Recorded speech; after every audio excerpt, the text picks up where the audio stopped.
l'introduction a été faite, on est donc dans une situation où, dans les années 80, 70-80, on est vraiment au plus bas de cette dynamique castanéicole. L'exode rural, l'abandon de la plupart des châtaigniers, le produit farine de châtaigne qui est qui a pratiquement disparu de l'utilisation familiale.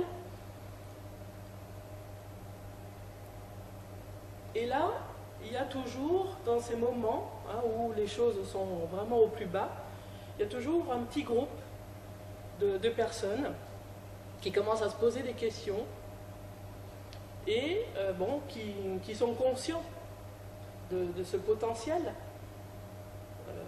qui existe, qui ne demande finalement qu'à être valorisé. Et ce groupe de personnes commence à imaginer comment finalement on peut faire repartir cette dynamique au niveau de la châtaigne. Ça va prendre quelques décennies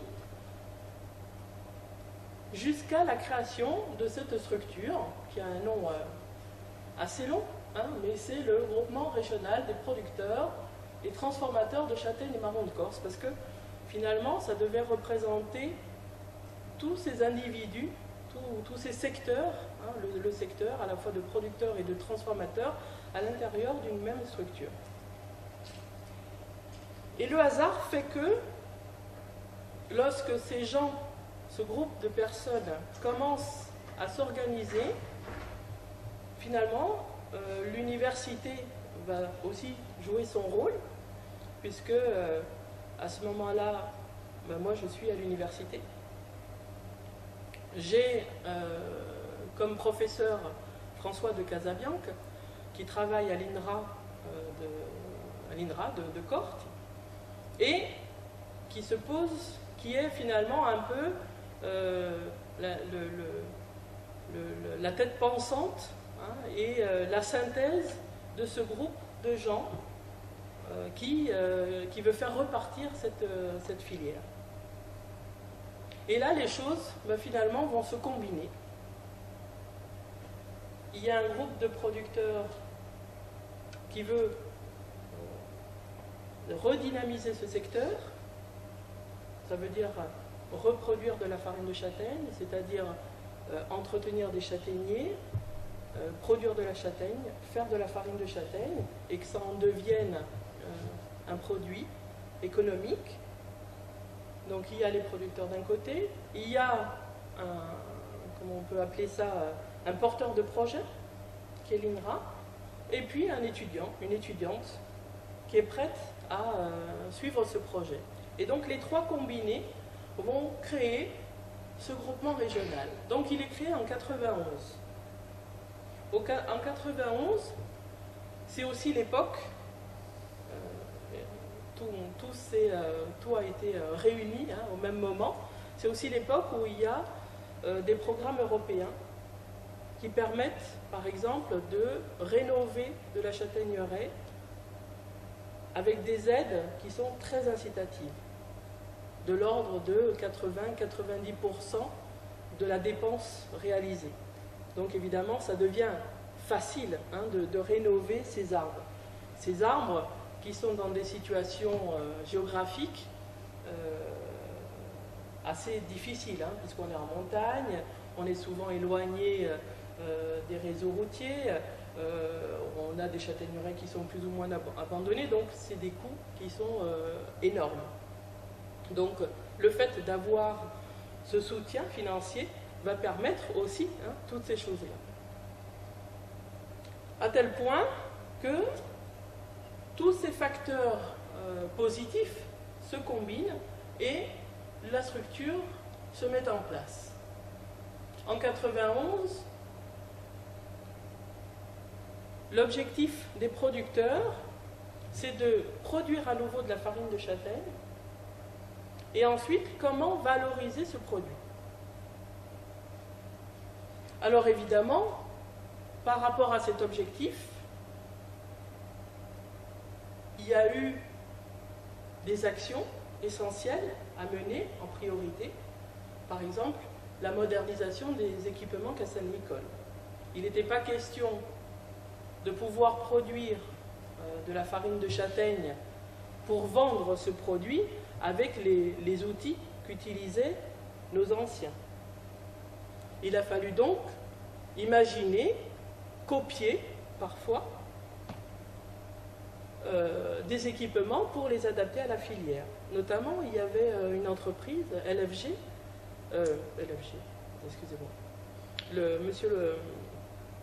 ici à Bordeaux, ça m'échappe, mais bon, ça reviendra, où une décortiqueuse a été créée sur la zone industrielle de Bordeaux, une décortiqueuse à châtaigne, qui a permis finalement de rentrer dans cette action de modernisation des équipements. Donc, une entreprise corse qui met à sa disposition ses compétences pour entendre ce que les producteurs de châtaignes ont besoin pour moderniser leur exploitation. Une décortiqueuse. Ensuite, dans la même lignée de la rénovation, j'en ai déjà parlé, il y a eu donc des projets d'innovation et de transfert de technologie. C'est l'époque où là aussi, par le biais de ce réseau universitaire, INRA, professionnel, mais aussi, ça n'existe plus, c'est le CRIT Corse Technologie. C'était donc une entité qui faisait l'interface entre le monde de l'entreprise et l'université et qui mettait donc en relation des universitaires avec des entreprises pour concrétiser des projets. C'est dans ce cadre-là que la bière corse apparaît, puisque les responsables de la bière corse prennent rendez-vous avec cette structure. Et je vais vous dire qu'au départ, ce n'est pas du tout une bière à la farine de châtaigne qui était imaginée, c'était une bière à base de plantes aromatiques du maquis. Et au sein de cette réunion, qui réunissait à la fois des universitaires, l'entreprise et les autres partenaires, il y avait différents secteurs, dont la présence du groupement régional, avec présentation du produit, présentation du secteur, et donc tout de suite déclic lorsqu'on parle de la nature, de la composition de la farine de châtaigne, qui est de l'amidon, des sucres, donc fermentation, donc possibilité peut-être de remplacer le malt dans la fabrication de la bière. Et là, finalement, un changement de vision de la part de la société Pietre qui modifie son projet initial pour fabriquer une bière à base de farine de châtaigne. Ce n'est pas tout à fait de la farine, c'est du granulat, mais à base de farine de châtaigne. Donc là encore, ce que j'essaie de vous faire comprendre, c'est que par le biais de ce réseau de compétences, de connaissances, de structures universitaires, privées, associatives, techniques, les projets s'imbriquent les uns dans les autres et on arrive comme ça à dynamiser un secteur qui à la base est en train pratiquement de disparaître et qui petit à petit commence à avoir de l'espoir par rapport, je dirais, aux possibilités de valorisation du produit. Parce que l'objectif était aussi économique. Créer une structure pour valoriser de la farine de châtaigne, l'objectif est économique en priorité. Donc comment le valoriser?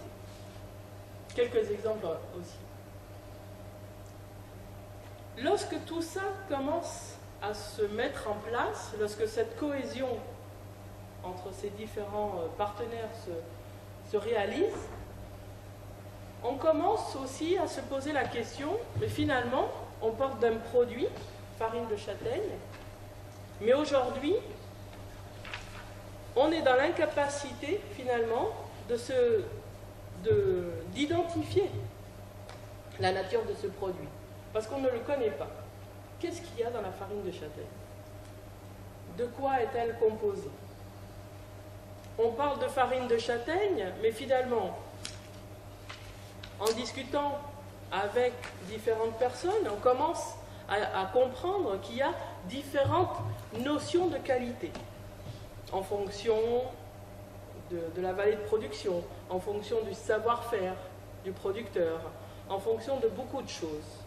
Et là, dans les discussions que moi j'ai au sein du groupement régional, on commence à parler de ce que serait la farine de châtaigne corse, la farine de qualité, une farine de châtaigne corse de qualité. Toujours dans un objectif de pouvoir finalement garantir quelque chose au consommateur. Donc d'avoir un plus pour pouvoir ensuite le valoriser confortablement. Et là, on arrive dans les années 90 à l'ébauche du cahier des charges de l'appellation d'origine protégée, qui arrivera évidemment beaucoup plus tard, puisque l'appellation est obtenue en 2006.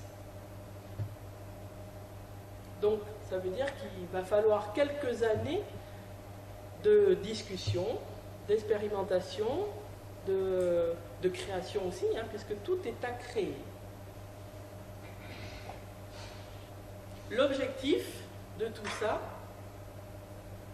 c'est de permettre aux gens qui étaient déjà en activité, ou toujours en activité, de maintenir leur activité économique, et puis à des jeunes de faire le choix de s'inscrire dans ce secteur et d'en vivre. Donc d'en vivre dans un milieu rural aussi, avec tout ce que ça suppose d'handicap. Ensuite, on déclinera. Automatiquement, dans les discussions aussi sur la qualité, on s'aperçoit que au niveau des pratiques culturales, qu'on soit de la Cassaniche, mais qu'on soit aussi du Cap, qu'on soit de Séville de Sour, ou qu'on soit de la Gravonne, du Tarbes, les pratiques culturelles interdisent, ou en tout cas on s'interdit d'utiliser des produits chimiques. Ce n'est pas dans les habitudes. Donc automatiquement, dans la notion de qualité, va venir aussi s'intégrer cette notion de respect de l'environnement, donc de cette possibilité aussi du produit d'adhérer au cahier des charges de l'agriculture biologique, qui est encore un plus. Le groupement, en dernier, c'est une de ses dernières actions, enfin pas de ces dernières, mais en tout cas d'actualité, c'est la mise en place aujourd'hui du programme de lutte contre le SINIPS. Parce qu'à